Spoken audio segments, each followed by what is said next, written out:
John, can you hear me? Yes. Okay. I, I cannot see you. Cannot see me. Cannot see me.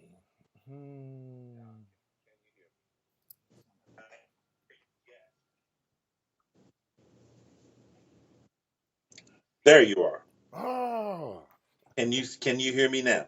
yes, sir. I hear you now. Let me close my door. Okay. Okay. Let me, John. Let me know if you could hear this because I'm let's see, playing there. INSiiGHT Sports Talk. 1, 2, talk and talk. INSiiGHT Sports Talk. Traveling the country for the biggest stories in collegiate sports. Bringing you the news that will impact every college athlete in America. From the Ivy League to the SWAC, Big Sky to the Big Ten, Notre Dame, FAMU, Miami or Maine. No university is too big, no college too small. We tell it all. Talk and talk. INSiiGHT Sports Talk with your hosts, the coach, Mickey Clayton and Clayton Smith. They're bringing you insight on all the latest stories from all the biggest names in collegiate sports. Join us for the next 60 minutes for INSiiGHT Sports Talk. The sports talk show of a different kind.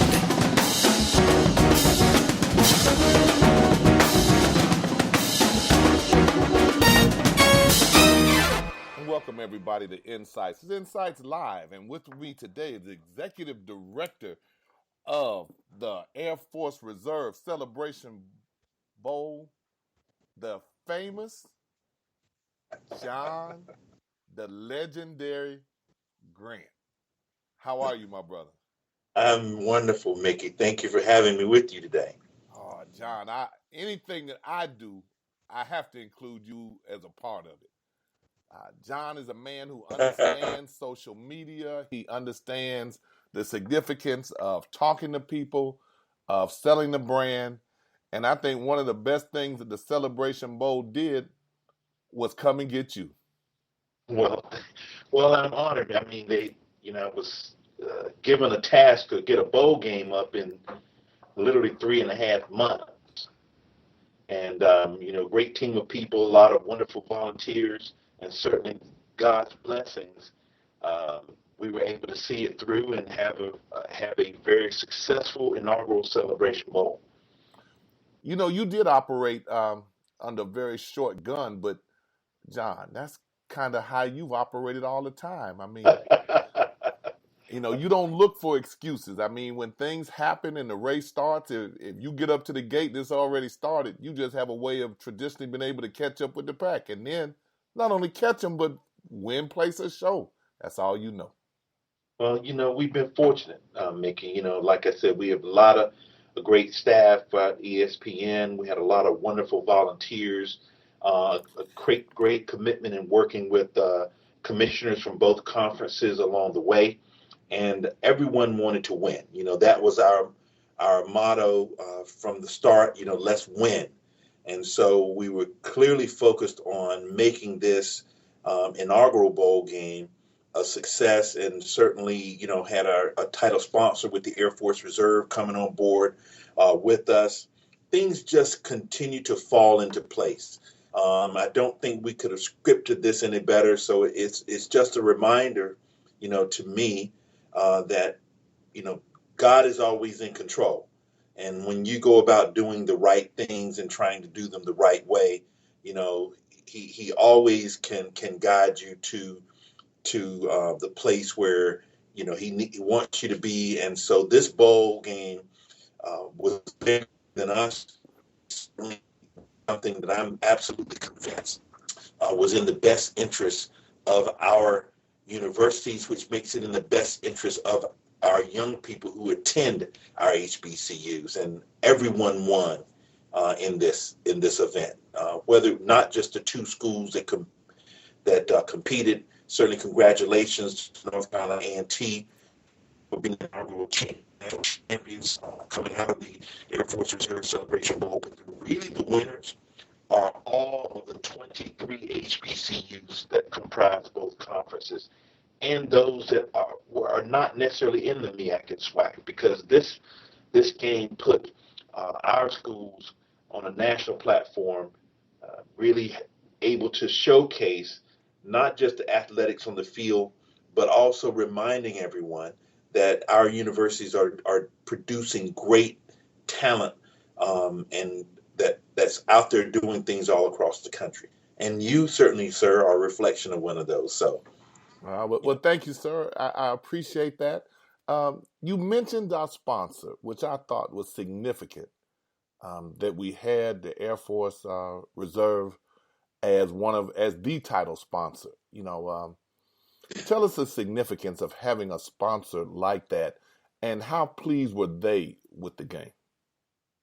well, it's immeasurable to have an organization like the Air Force Reserve, and what they do for our country. Number one, but what the brand represents, what it brought to this bowl game, and to have you know literally thousands and thousands of reservists all across the country who were excited about having the Air Force Reserve connected to an event like the Celebration Bowl and actually taking the lead role as title sponsor. I mean, it just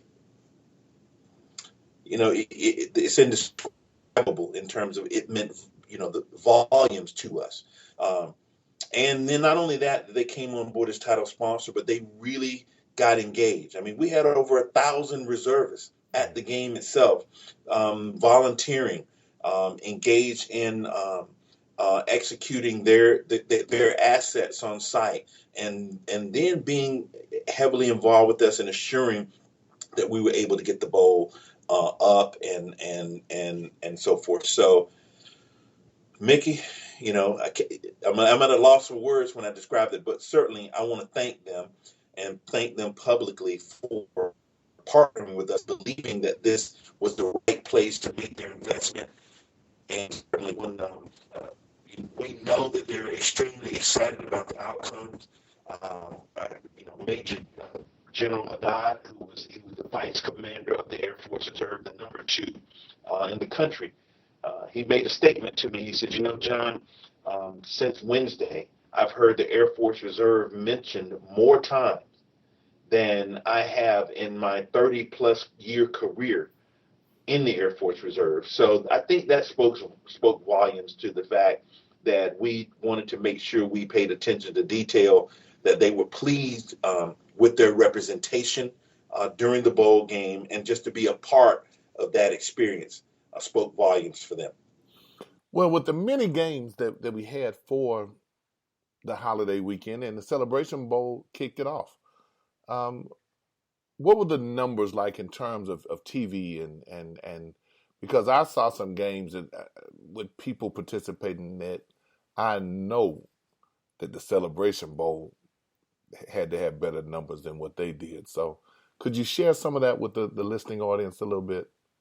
Be happy to. When you looked at, there were 41 bowl games played, starting with the Air Force Reserve Celebration Bowl on the 19th.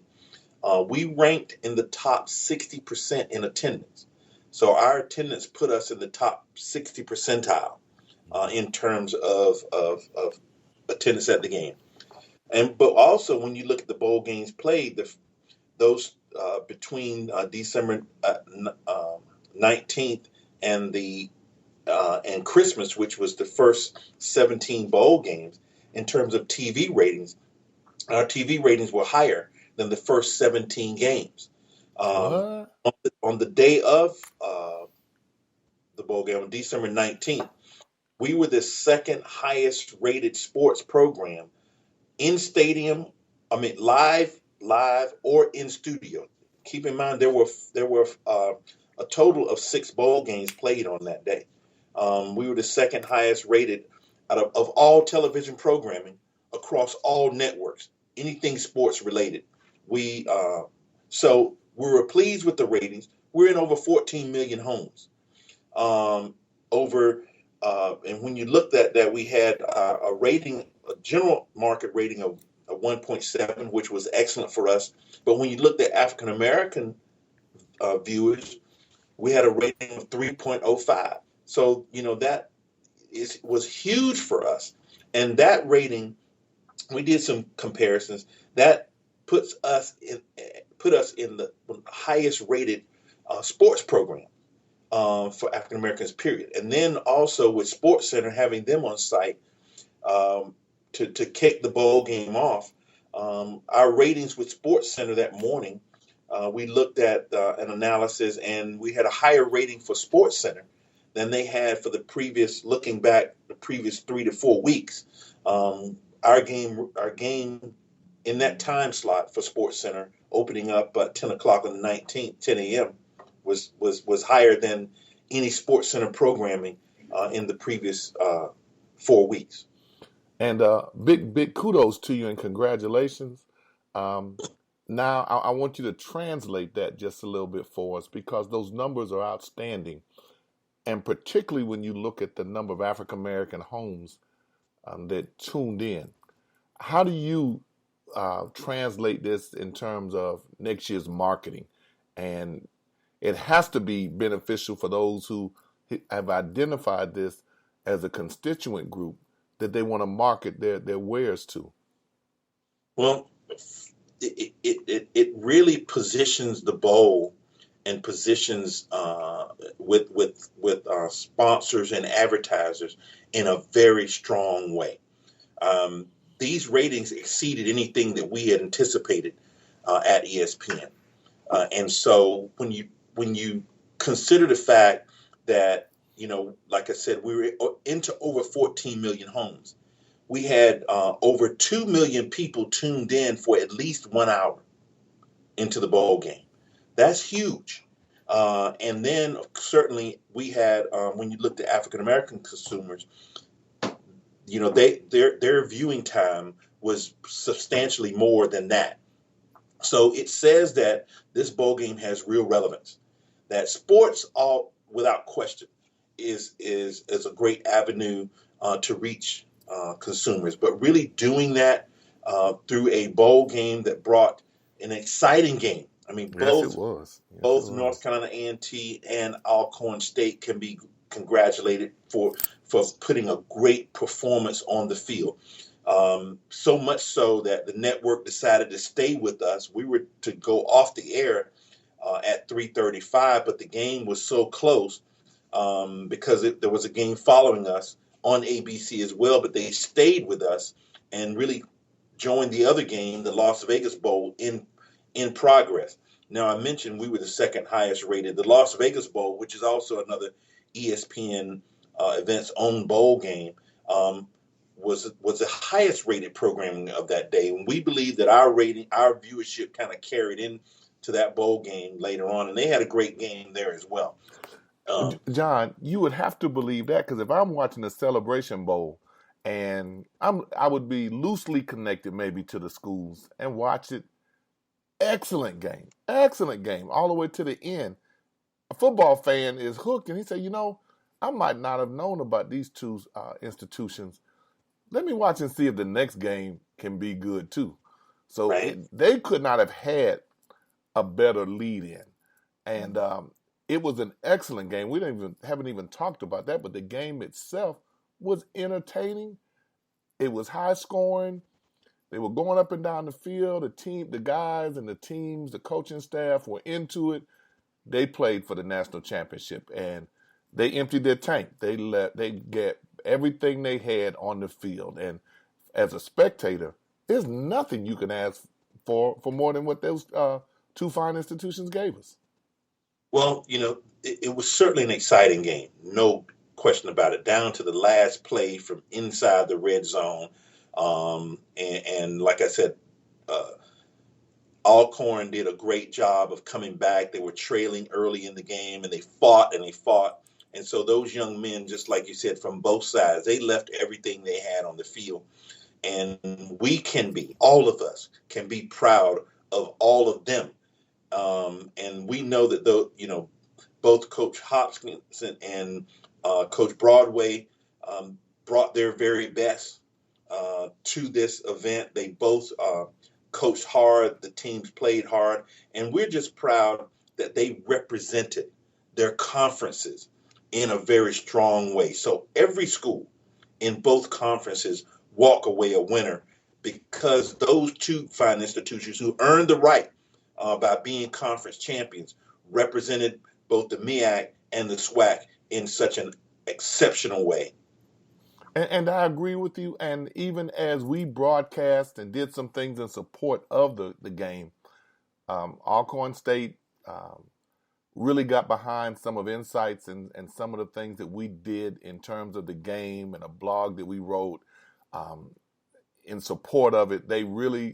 I really saw some things that they did as an institution for others to see some of the things in commentary that INSiiGHTS had relative to that.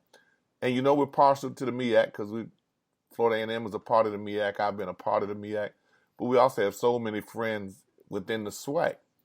And one of the things that you and I have talked about, I'd like for you to share with the listening audience is you don't necessarily have to have your institution playing to be a part of the Celebration Bowl. And so, I need you to kind of tell people, because one of the things you told me was how people are walking around in their apparel from whatever school they attended or represented. And I think that as we move forward, we need to let people know that. So share some of that with them, John. Well, what was really exciting for me and for our sponsors, and I think for other fans, because I heard this from them, was the representation from all the other schools that were there, or alumni and students that were there supporting the conference, that were there to support, their conference representative, whether it was Alcorn for the SWAC or North Carolina A&T for the MEAC. And that is exactly what this bowl game is about. It's exactly what the bowl game needs, because, again, it's bigger than just the two schools that play. Those schools are coming in to represent, their brother and sister institutions in the conference. So to be there, to see fans there to support, the school that was representing them was really outstanding. But I must say, SWAC rolls. Their fans were there in numbers, and Alcorn fans, I will have to tell you, without question, if you had a fan competition, then the SWAC won that one hands down. And I think that is an opportunity for the MEAC to recognize that SWAC fans support their schools, and certainly MEAC fans do too. But history has shown that fans from the SWAC conference, they do travel, and they demonstrated that at the Air Force Reserve Celebration Bowl. Now, that doesn't take away from the fact that the MEAC had great representation, but there was no question that Alcorn fans were there. They were fired up. They were ready. I saw a number of Grambling fans.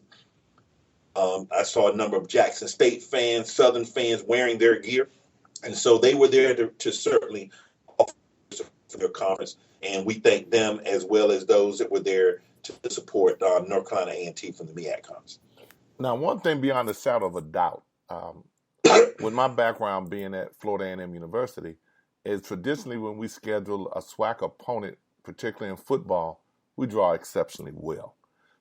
They travel in numbers, all of them. And historically, when one of them played in Tallahassee, they roll pretty good. Mm-hmm. And so I can see how that easily translated to Atlanta, being in the South, a lot of the teams in the SWAC being from the South, and Atlanta as a destination spot. So it's a perfect spot to host a game. You, with many years of doing the Atlanta Classic and dealing with all the things that comes along with it, you've been able to establish relationships and that I'm sure benefited ESPN in terms of putting the game on, and you having the knowledge to help each institution be able to navigate what needed to be handled for them during their visit.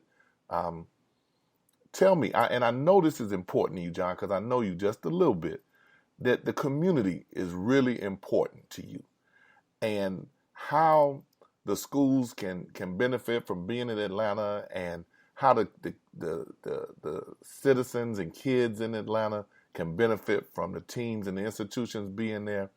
Tell us a little bit about some of the things that you put in place that allowed the community to be involved in the benefit from this contest. Well, as you know, I spent the last 14 years as CEO of the 100 Black Men of Atlanta. And so it was important that this bowl have a community connection. Right. And so our community partner for the Air Force Reserve Celebration Bowl, that's one of the things that we did before we left, was to make sure that there was a relationship whereby 100 Black Men of Atlanta and the programs and the work that they do in the community were connected to the bowl itself. And so through that, we had a hackathon was added this year. We premiered the movie Race, the new Jesse Owens story, to about 600 young people free at the theater. We had a college fair this year, as well as we have had with the Atlanta Football Classic. We want to make sure that those kinds of things were connected around the Celebration Bowl as well. But what we also did with the bowl and ESPN, we provided over 2,000 tickets to youth football league participants to attend the bowl game. We wanted them to have the chance to say, to see what big time college football was like through a bowl experience. So over 2,000 young people had an opportunity, 2,000 kids ages 6 and up had an opportunity to attend the Air Force Reserve Celebration Bowl as a guest of ESPN. And let me tell you, they were thrilled at the chance to see college football on a national stage and to be there and be a part of it. And I knew you would do that kind of thing. And it's a part of the 100 Black Men of Atlanta and their culture in terms of giving back. And I know it's been something that you've emphasized ever since you've been a part of it. And again, if you have a question, hashtag Celebration Bowl. We'll ask Mr. John Grant. And I do have a question that somebody sent Mr. Grant, and it's going to put you on the spot. You told us about who the best fans were. Somebody wanted to know, who did you think the best band was? The best band to me was the band that was on the field at the time. Let me say that, I am proud of how our young people, both the bands and certainly the universities, represented themselves on national television.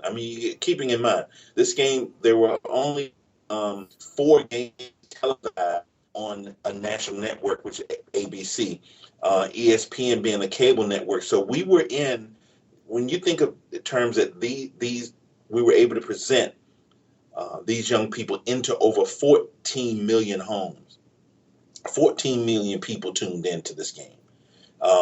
And like I said, over 2 million of those watched the game for at least an hour. So that's staggering for us. And it's an important indicator, though, of the interest that people have in what we do. But that is certainly bolstered by the fact that we as alumni have great passion for our institution as well. So, I'm excited about what they both did. Both bands, back to the question, put on excellent performances. And certainly I leave that to the fan who was either there or those who watched. We didn't televise much of it. We have restrictions in terms of televising because we have to have, the music cleared before we can put it on TV. and we can't televise any music that has not been cleared. So that's one of the challenges we have in terms of televising a halftime show. But the opportunity for people to see is to be there. Right. So if you want to see the bands, you got to be at the bowl. And let me tell you, if you weren't there, you missed a treat, because both of them did an outstanding. Did outstanding jobs in the performances that they prepared specifically, for this bowl game. Well, John, that's a rather suave answer that I would expect from you. And we're down. We've right about 2 minutes left on. And somebody did send another question, and theirs was, did you do anything with the football teams and any of the Black history that was going on? I mean, that was available in Atlanta. Did they have a tour or have something where they were able to get an idea of Black history culture that they might not have been aware of before?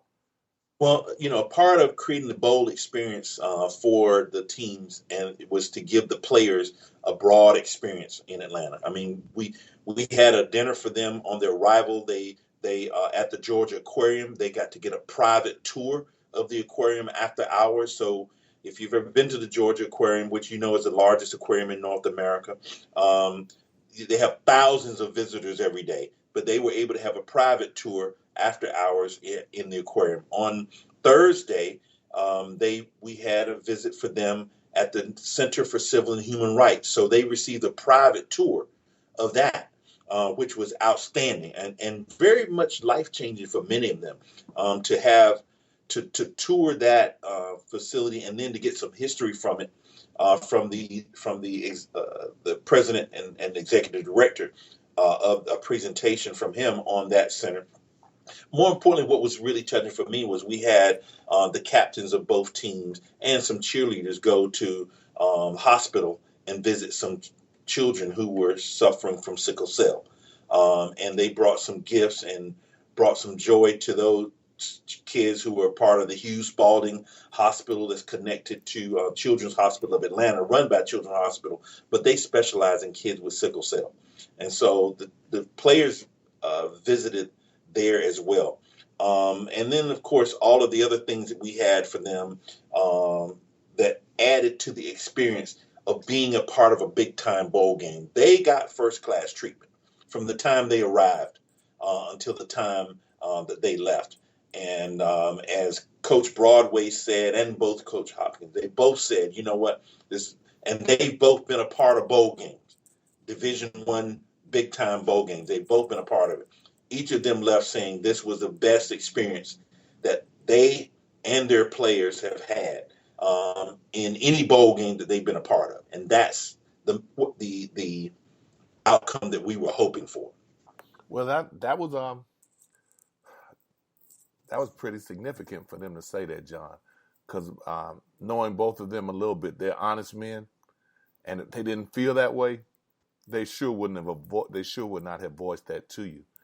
Now, the last comment that I'm gonna make, or question, is I think the real story of the game might not be told until the fall, and the reason I say that is to see how attendance numbers go up for both of these institutions. They were able to be in front of a national audience and be able to talk to and see or be witnessed by the number of eligible students who were trying to make a decision on where they were going to go to school. And that my experiences show that when you get in front of a national audience, and all across the country now, people were able to see Alcorn State, they were able to see North Carolina A&T State University, and to see how the enrollment numbers go up for their students. Well, I think you made a great point, Mickey, and that'll be something that will be borne out over time. Mm-hmm. Certainly, not one game does a total transformation make, but having this game back again next year and the following year and so forth and so on, and having the support for it continue to build amongst the attendees and alumni of all the institutions of both conferences. You're absolutely correct. That we know will create a wave of interest of young people who are interested in taking a second look at our HBCUs. And let me tell you something that I've observed, Mickey, that is occurring now. You know, Grambling just picked up 2 Significant transfers into their program. Mm-hmm. That was something that you know we're paying close attention to, Mm-hmm. because our kids, which certainly all of the opportunities they receive are great ones, but what we don't want them to do is to overlook the opportunities they have at our historically Black college universities and their programs that they have. And certainly Grambling did an outstanding job this year. They did. With their program. They have a great coach down there. They made a great run through the season, and you know that one loss kept them out of the Celebration Bowl. But you know they ran up against Alcorn, who played excellent football down at the SWAC Championship, which was a great game as well. But I think you're going to see some people taking a different look, and the Celebration Bowl creating the national stage as an opportunity to showcase their talent. And also the fact that ESPN televises regular season games for both conferences. You're going to see a renewed kind of interest for not just athletes, but students who want to be a part of that experience. Well, I'm going to disagree with you just a little bit. One game does make a difference. I remember when we won the conference tournament, played Duke in Charlotte, North Carolina. Our enrollment numbers went up almost 30% in that fall, and a lot of it came from the attention that the institution received by what the basketball team did. And a lot of what happens with our student athletes when you try to recruit them is they want to know about being on TV. Mm-hmm. And if you're successful, that you can now be on television playing for the National Black Football Championship in a game in a city where most of our people have ability to get to Atlanta. So your family, your minister, your cousins, everybody in the neighborhood can come and see you play. Unfortunately, there's only one first Celebration Bowl. Now, they could try to win the second one and we'll have a lot to build on it, but those who were there first, now that was historic. And we look forward to be able to grow each year. And in closing, I want to allow you an opportunity, John Grant, the legendary John Grant, to be able to say anything that you would like to say to the listening audience about those who supported the game or what they have to look forward to it. But use this medium here on Insights as a way for you to get your message across.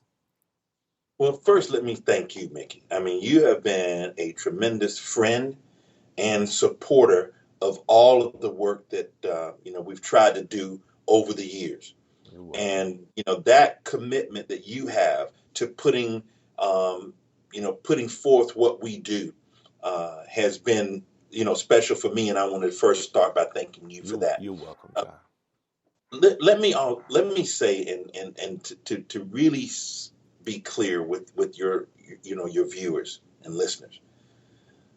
The Air Force Reserve Celebration Bowl is a very special and unique opportunity for us, for all of us. When the college football bowl season opens, the first game on the first day is ours. The first game on the first day sets the tone for the entire bowl season. And not only is it us opening up bowl season, we're opening it up with a championship. That was a beautiful trophy that North Carolina A&T took home to Greensboro. But the trophy will be on tour this football season, coming to games and to campuses around the footprint of both conferences.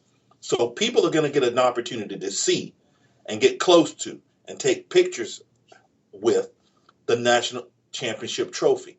And we hope that continue to spur excitement.